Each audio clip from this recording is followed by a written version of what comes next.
अगर आपके पास Polaroid sunglasses है तो इससे आप दो बड़े ही इंटरेस्टिंग एक्सपेरिमेंट्स कर सकते हैं। जैसे कि पहला, आप इस सनग्लास को लेकर बाहर निकले और आसमान की तरफ इसे रखें और फिर इसे रोटेट करें तो आप ये पाएंगे कि इससे पार होता हुआ लाइट का इंटेंसिटी जो है ये चेंज कर रहा है। ऐसा क्यों होता है, थोड़ी ही देर में हम लोग इस पे बात करेंगे। ये लाइट के पोलराइजेशन से एसोसिएटेड है। ये तो पहला एक्सपेरिमेंट है। दूसरा एक्सपेरिमेंट और भी इंटरेस्टिंग है। इस बार आप क्या करें कि किसी भी कंटेनर में पानी ले और उसके अंदर कोई भी ऑब्जेक्ट उसमें डुबो दे। आपको जो आसमान का रिफ्लेक्शन है वो रिफ्लेक्शन आपको यहां पर दिख रहा, देखिए यहाँ पेड़ है, फिर यहाँ आसमान का जो कलर है वो आपको दिख रहा, इधर भी पेड़ है। अब आप क्या करें, वही पोलराइजर जो है या पोलरॉइड जो सनग्लास है उसे ले और धीरे धीरे इस तरह से उसे रोटेट करें। रोटेट करते करते आप एक समय ये पाएंगे कि वो जो रिफ्लेक्शन है वो रिफ्लेक्शन नेग्लिजिबल हो गया, वो ना के बराबर हो गया। अगर इसे ठीक से सेटअप किया जाए तो एक समय ऐसा भी आएगा कि जो रिफ्लेक्टेड लाइट है वो पोलराइड से बिल्कुल भी पार नहीं होगा। ये भी उसी तरह का एक इंटरेस्टिंग फेनोमेनॉन है, ये भी एसोसिएटेड है पोलराइजेशन ऑफ लाइट से। तो चलिए आज के इस वीडियो में हम लोग इसी पे बात करेंगे कि ऐसा क्यों हो रहा है, क्या इसके पीछे फिजिक्स क्या है।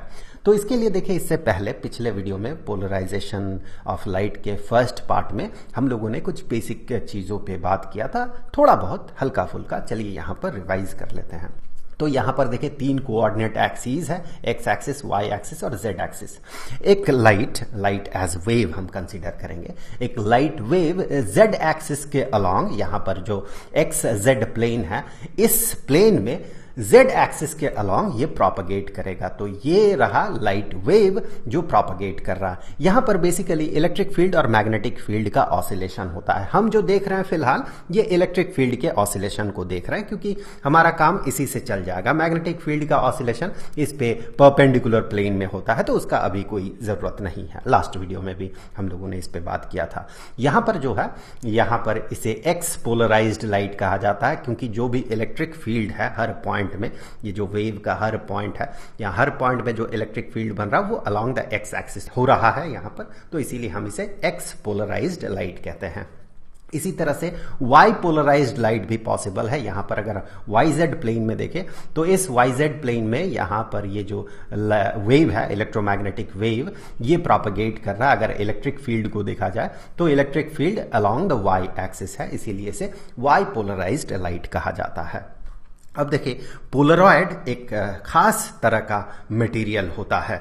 उससे क्या होता है, एक ओरिएंटेशन में वेव पार हो सकता है, इलेक्ट्रोमैग्नेटिक वेव पार हो सकता है, दूसरे ओरिएंटेशन में वो पार नहीं हो सकता है। तो इसके लिए हम क्या करते हैं, एक मिक्सचर ऑफ इलेक्ट्रोमैग्नेटिक वेव लेते हैं जो कि अलग अलग ओरिएंटेशन में है। कुछ एक्स पोलराइज्ड हो, कुछ वाई पोलराइज्ड हो, कुछ रैंडम डायरेक्शन में भी हो सकता है। तो इस तरह का जो मिक्सचर है, अलग अलग प्लेन में जो इलेक्ट्रोमैग्नेटिक वेव है, इस तरह के मिक्सचर को अनपोलराइज्ड लाइट कहा जाता है।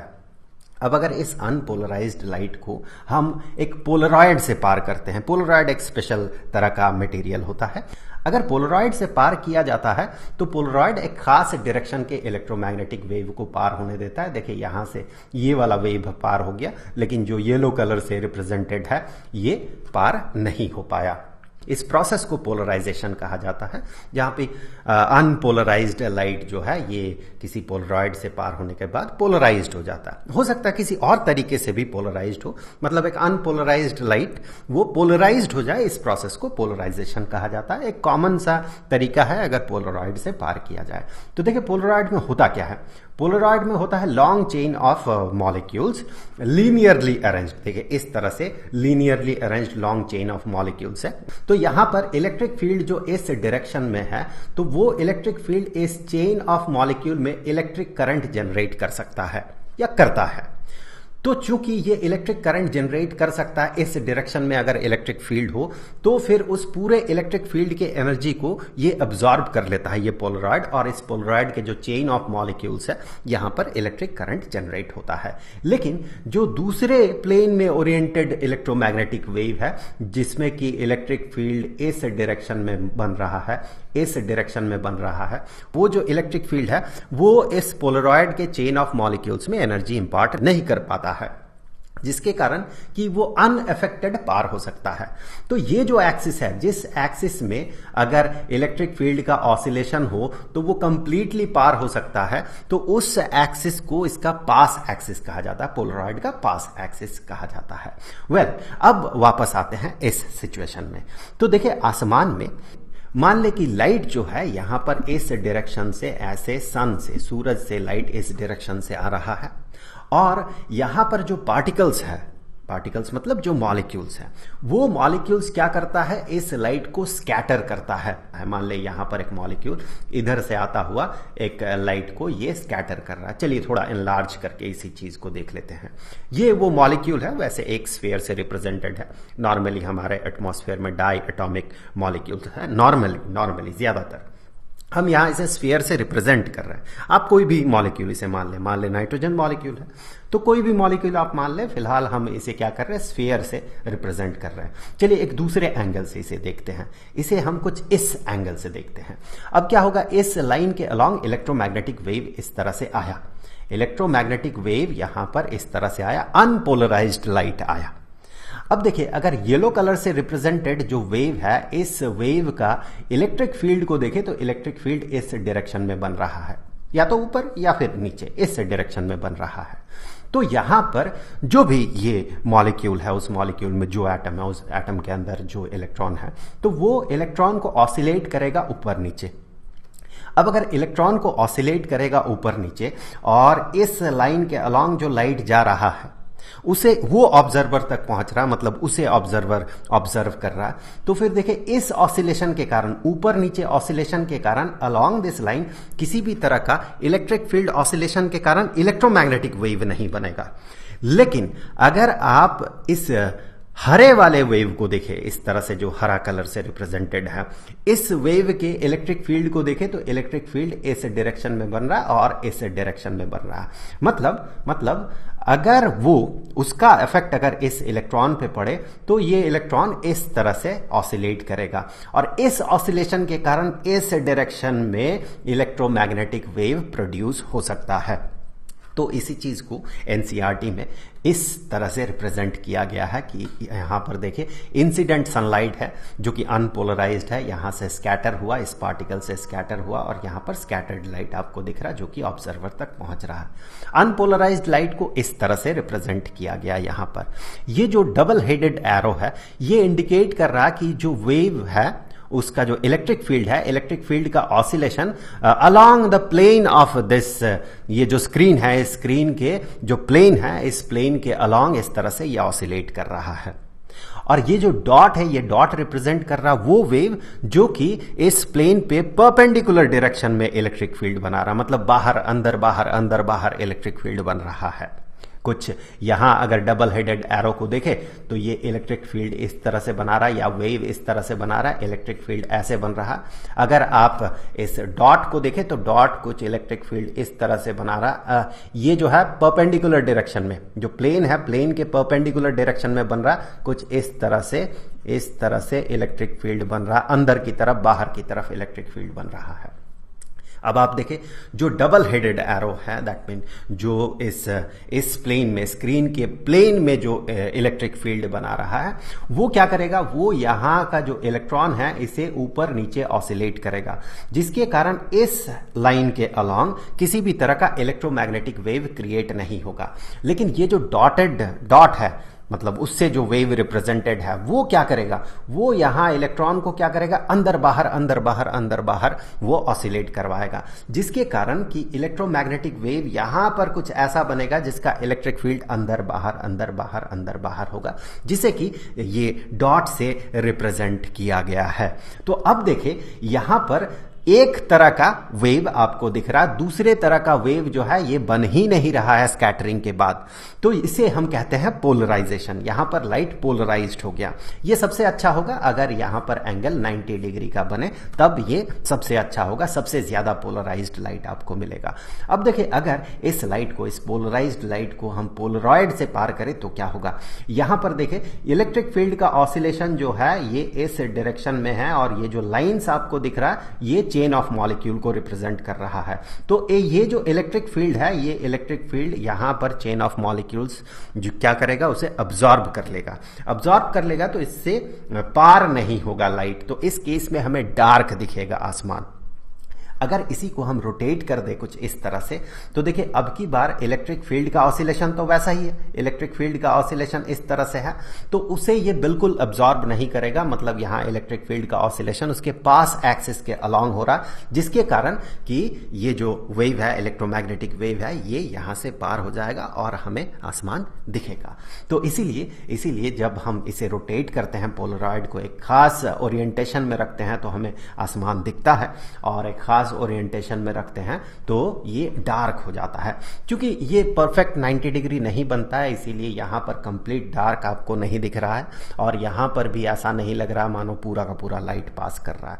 क्योंकि जो पोलराइज्ड लाइट, जो फिगर हमने देखा यहां पर, पोलराइज्ड लाइट का जो फिगर देखा, ये कंप्लीटली पोलराइज्ड लाइट का केस हम देख रहे हैं, जो कि नॉर्मली आसमान में अगर आप देखेंगे तो नॉर्मली नहीं होगा, क्योंकि वहां पर बहुत सारी चीजें होती है। लाइट यहां से स्कैटर करता है, फिर आगे चल के दूसरे एंगल में स्कैटर करता है, तो बहुत तरह का स्कैटरिंग होता है, फिर हमारे आंखों तक पहुंचता है। इसीलिए ये कंप्लीट जो पोलराइज्ड लाइट है, ये पोलराइज्ड लाइट हमें नहीं मिलता है। इसीलिए ये कंप्लीटली ब्राइट, या फिर ऐसा नहीं लग रहा मानो कुछ नहीं है यहाँ पर, ऐसा भी नहीं लग रहा कि पूरा लाइट पास कर रहा, और यहाँ ऐसा भी नहीं लग रहा कि पूरी तरह से ये डार्क हो गया है। अब दूसरे एक्सपेरिमेंट में आते हैं, जहां पर कि हमने देखा था कि पोलरॉइड को अगर एक सर्टेन डायरेक्शन में ओरिएंट किया जाए तो ये जो रिफ्लेक्शन है, ये रिफ्लेक्शन वैनिश कर जाता है। चलिए देखते हैं ऐसा क्यों होता है। तो यहाँ पर मान ले कि ये पानी है, और यहाँ इस तरह से इंसिडेंट लाइट आया जो कि अनपोलराइज्ड लाइट है, और ये यहाँ से रिफ्रैक्ट कर गया, और एक पार्ट इसका यहाँ से रिफ्लेक्ट कर गया। हम यहाँ पर नॉर्मल ड्रॉ कर लेते हैं। यहाँ पर जो रिफ्लेक्टेड रे है, रिफ्लेक्टेड रे में नॉर्मली ये जो वेव है, इलेक्ट्रोमैग्नेटिक वेव है, नॉर्मली इसमें ज्यादातर पोलराइज्ड लाइट रहता है, ज्यादातर। कुछ अनपोलराइज्ड पार्ट भी रहता है, थोड़ा थोड़ा दूसरे ओरिएंटेशन में भी जो इलेक्ट्रोमैग्नेटिक वेव है ये प्रोपगेट करता है। लेकिन एक खास एंगल में, जबकि रिफ्रैक्टेड रे और जो रिफ्लेक्टेड रे है, इन दोनों के बीच का एंगल 90 डिग्री होता है, उस समय ये जो रिफ्लेक्टेड इलेक्ट्रोमैग्नेटिक वेव है ये कंप्लीटली पोलराइज्ड हो जाता है। ऐसे केस में अगर इसे पोलरॉइड से पार किया जाए, तो इस केस में देखिए जो इलेक्ट्रिक फील्ड बन रहा है ये अंदर बाहर बन रहा है, ये इसके अलोंग बन रहा है, जो चेन ऑफ मॉलिक्यूल्स है। तो ये जो वेव है, इलेक्ट्रोमैग्नेटिक वेव है, इससे पार नहीं हो पाता है। लेकिन अगर हम इसे घुमा दे, रोटेट कर दे, 90 डिग्री एंगल में रोटेट कर दे, तो फिर देखिए अब जो इलेक्ट्रिक फील्ड का ऑसिलेशन है ये चेन ऑफ मॉलिक्यूल पे परपेंडिकुलर हो गया, जो कि पास एक्सिस के अलोंग है। तो इस केस में ये पूरी तरह से पार हो पाता है।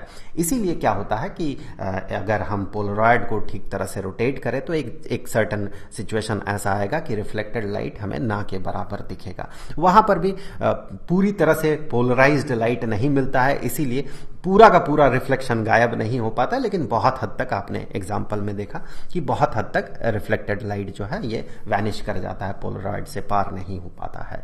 अब देखिए ऐसा क्यों होता है कि इस खास 90 डिग्री के एंगल में ऐसा क्या खास बात है कि यहाँ जो रिफ्लेक्टेड रे है इसमें हमें एक ही ओरिएंटेशन में अंदर बाहर इलेक्ट्रिक फील्ड मिलता है, मतलब एक ही ओरिएंटेशन में हमें इलेक्ट्रोमैग्नेटिक वेव मिलता है।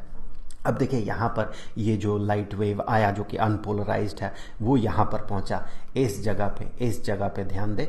यहाँ पर जो इलेक्ट्रॉन है उसका जो ऑसिलेशन होगा, सबसे पहले आप देखिए रिफ्रैक्शन के बाद देखिए ये इस डायरेक्शन में रिफ्रैक्ट कर गया, ऐसे रिफ्रैक्ट कर गया। अब जो ये electric field along this line बन रहा है, ये ऑसिलेट करेगा इसे इस तरह से, इस डायरेक्शन में। तो जो रिफ्लेक्टेड रे है, अगर 90 डिग्री का एंगल बनाएगा, ये रिफ्लेक्टेड रे है, तो उस लाइन के अलोंग ये जो वाइब्रेशन है, ये वाइब्रेशन इलेक्ट्रोमैग्नेटिक वेव क्रिएट नहीं कर सकता है। लेकिन ये जो डॉट दिख रहा है आपको, ये जो वेव है, ये वेव क्या ऑसिलेट करवाएगा, इसे अंदर बाहर ऑसिलेट करवाएगा, जिससे कि यहां पर इलेक्ट्रिक फील्ड का ऑसिलेशन होगा और इलेक्ट्रोमैग्नेटिक वेव बनेगा। इलेक्ट्रिक फील्ड का ऑसिलेशन अंदर बाहर होगा, जो कि इस रिफ्लेक्टेड रे के अलोंग इलेक्ट्रोमैग्नेटिक वेव बनेगा। इसीलिए ये जो रिफ्लेक्टेड रे है, इस खास एंगल में 90 डिग्री के एंगल में क्या होता है, ये पोलराइज्ड हो जाता है, कंप्लीटली पोलराइज्ड हो जाता है। अब देखें, यहां पर अगर 90 डिग्री का एंगल नहीं बनेगा, मान ले 90 डिग्री का एंगल नहीं बन रहा है, ये रिफ्लेक्टेड रे है और मान ले कि ये रिफ्रैक्टेड रे है, तो इस केस में देखें ये जो ऑसिलेशन है, इस वाले ऑसिलेशन को देखें, इलेक्ट्रिक फील्ड के इस वाले ऑसिलेशन को, तो यहां पर इसका जो ऑसिलेशन होगा, ये जो इलेक्ट्रॉन है, इलेक्ट्रॉन का जो ऑसिलेशन होगा, उसका एक छोटा सा कंपोनेंट आपको यहां पर मिल जाएगा। बहुत छोटा ही सही, लेकिन एक कंपोनेंट आपको इसके अलोंग मिलेगा, इस लाइन के अलोंग मिलेगा, जिसके कारण थोड़ा ही सही यहां पर इस वेव का ऑसिलेशन, जो कि इलेक्ट्रिक फील्ड का ऑसिलेशन हो रहा है along the plane of the screen, थोड़ा सा यहां पर मिल जाएगा। लेकिन ये कंप्लीटली वैनिश कर जाएगा जब ये एंगल 90 डिग्री का होगा। रिफ्रैक्टेड और रिफ्लेक्टेड, इन दोनों के बीच का एंगल 90 डिग्री का होगा, क्योंकि उस समय ये जो इलेक्ट्रॉन का ऑसिलेशन होगा एकदम एग्जैक्टली इस लाइन के अलोंग होगा, जो कि इस लाइन के अलोंग थोड़ा भी इलेक्ट्रोमैग्नेटिक वेव क्रिएट नहीं कर सकता है। अब चलिए देखते हैं, ये जो एंगल है, जिस खास एंगल में रिफ्लेक्टेड रे जो है ये कंप्लीटली पोलराइज्ड हो जाता है, इस एंगल को ब्रूस्टर एंगल कहा जाता है। तो एंगल ऑफ इंसिडेंस को हम आई से रिप्रेजेंट करते हैं, तो उसमें आप नीचे बी लगा दें, आई सब बी, ये रिप्रेजेंट करता है कि ये जो एंगल है, खास एंगल है, ये है ब्रूस्टर एंगल। तो यहां पर ये हो गया रिफ्रैक्टेड रे, और रिफ्रैक्टेड रे नॉर्मल के साथ जो एंगल बनाता है, इसे एंगल ऑफ रिफ्रैक्शन कहा जाता है। और ये जो है, ये एंगल ऑफ रिफ्लेक्शन है, जो ऑब्वियसली रिफ्लेक्शन के केस में क्या होता है, वो एंगल ऑफ इंसिडेंस के बराबर होता है। तो इसे भी हम आई बी से रिप्रेजेंट कर सकते हैं। अब देखिए, इसे हम अगर मीडियम 2 नाम देते हैं और इसे अगर मीडियम 1 कहते हैं, तो refractive index of medium 2 with respect to medium 1 ये हो जाएगा sine of angle of incidence, जो कि है I sub B, divided by sine of angle of refraction, sine of angle of refraction. अब यहां पर आप अगर ये एंगल और यहां पर ये एंगल 90 डिग्री का बन रहा है और ये आई बी एंगल है, इस पूरे एंगल को अगर आप देखें यहां से लेके यहां तक R plus 90 degree plus I B, ये वाला आई बी, तो ये टोटल 180 डिग्री का होना चाहिए। So r plus 90 degree plus I B, मैं फिर से बता दूं, ये वाला एंगल आई बी, अगर इन तीनों को जोड़े तो ये 180 डिग्री होना चाहिए। तो फिर अगर आर और आई बी का रिलेशन देखें तो r is equal to 180 degree minus 90 degree which is 90 degree minus I B, 90 degree minus I sub B, minus I sub B. तो इस आर को हम इस वैल्यू से सब्सटीट्यूट कर सकते हैं। तो refractive index of medium 2 with respect to medium 1 को हम कह सकते हैं sine of I B divided by sine of 90 degree minus I B. Sine of 90 degree minus any angle is equal to cosine of that angle, so that is equal to tangent of I B. तो यहां पर ये जो relation है, ये relation एक बहुत ही important relation है कि किसी भी मीडियम का refractive index with respect to the other medium that is equal to tangent of Brewster angle. I hope कि वीडियो आपके लिए हेल्पफुल रहा होगा।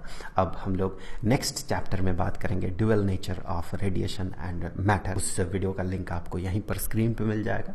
अब जाते जाते मैं आपको बता दूं कि स्टैंडर्ड 12th के लिए वेव ऑप्टिक्स चैप्टर के सारे वीडियोस का जो प्लेलिस्ट है उसका लिंक आपको नीचे डिस्क्रिप्शन बॉक्स में मिल जाएगा। तो मिलेंगे अगले वीडियो में, तब तक के लिए खुश रहें। Good bye.